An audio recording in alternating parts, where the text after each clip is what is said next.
Olá, caros irmãos da Igreja Batista Central de Porto Alegre.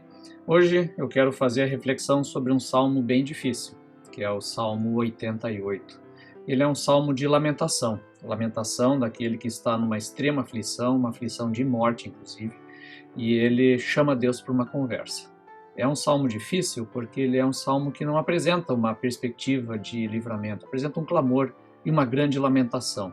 E essa é uma das questões que mais me deixam impressionado, né, quando a gente vê os Salmos e outros textos da Bíblia, é essa extrema sinceridade no relacionamento desse povo com o seu Deus. Ele não apresenta apenas o testemunho da vitória ou da certeza do livramento, mas ele apresenta também o lamento, quando ele escuta, às vezes, ou não escuta, né, o silêncio de Deus. Então vamos ver o que esse salmista diz aqui para nós, neste Salmo 88. Ó Senhor, Deus da minha salvação, clamo a Ti de dia, venho a Ti de noite. Interessante, ele começa, né, dizendo, é o Deus da minha salvação, eu tenho certeza que Ele é um Deus que salva, é por isso que eu falo com Ele e busco a Ele. Agora ouve minha oração, escuta o meu clamor, pois a minha vida está cheia de problemas e a morte se aproxima.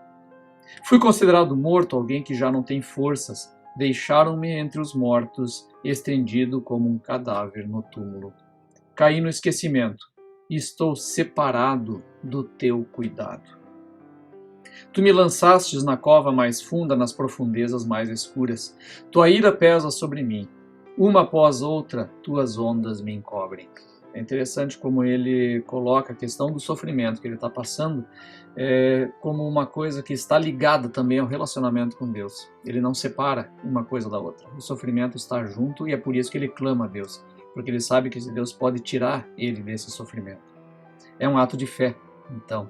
Né? Esse é um detalhe. Mesmo lamentando, mesmo dizendo que Deus o colocou naquela situação, ele está tratando dentro da dimensão da fé, porque é a dimensão de que é Deus que está no controle. Afastaste de mim os meus amigos e para eles me tornaste repulsivo.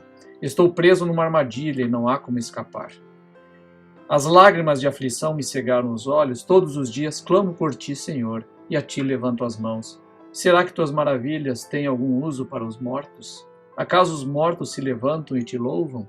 De novo, duas coisas aqui, o sentimento da separação, da solidão, quando até os amigos, né, se distanciaram dele pela situação que está. E as maravilhas, ele diz então, de Deus, ela não tem significado para alguém que vai morrer. Se você está morto, como é que você vai glorificar a Deus? Claro, aqui é uma perspectiva bastante veterotestamentária, né, de que o louvor acontece em vida. É na vida que ele acontece, não na morte. Nós temos, graças a Deus, uma nova perspectiva, né, depois do Novo Testamento, de que é depois da morte que o louvor realmente se intensifica, que ali você encontra o sentido de todas as coisas. Mas este aqui, ele não tem essa perspectiva.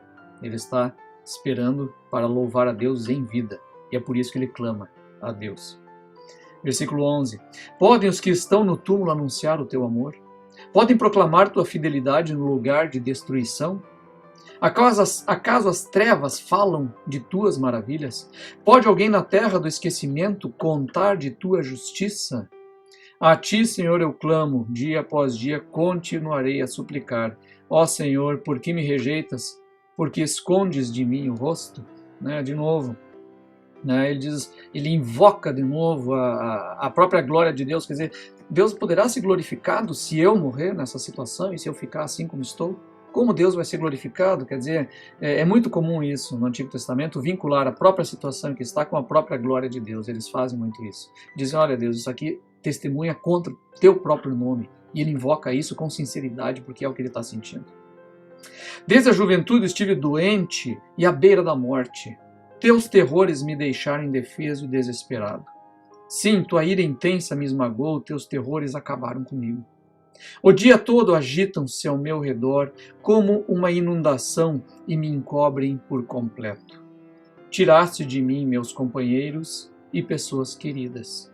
A escuridão é a minha amiga mais chegada. E ele termina desse jeito, dizendo que a escuridão está próxima dele e que Deus o deixou nessa situação. E ele clama a esse, é o único que ele vê que pode libertar ele dessa situação. Ele expõe com muita clareza o que ele está sentindo. E ele não tem menor pudor de dizer, né, de afirmar que esse terror todo está vindo de Deus, e ele clama a Deus que possa livrá-lo disso.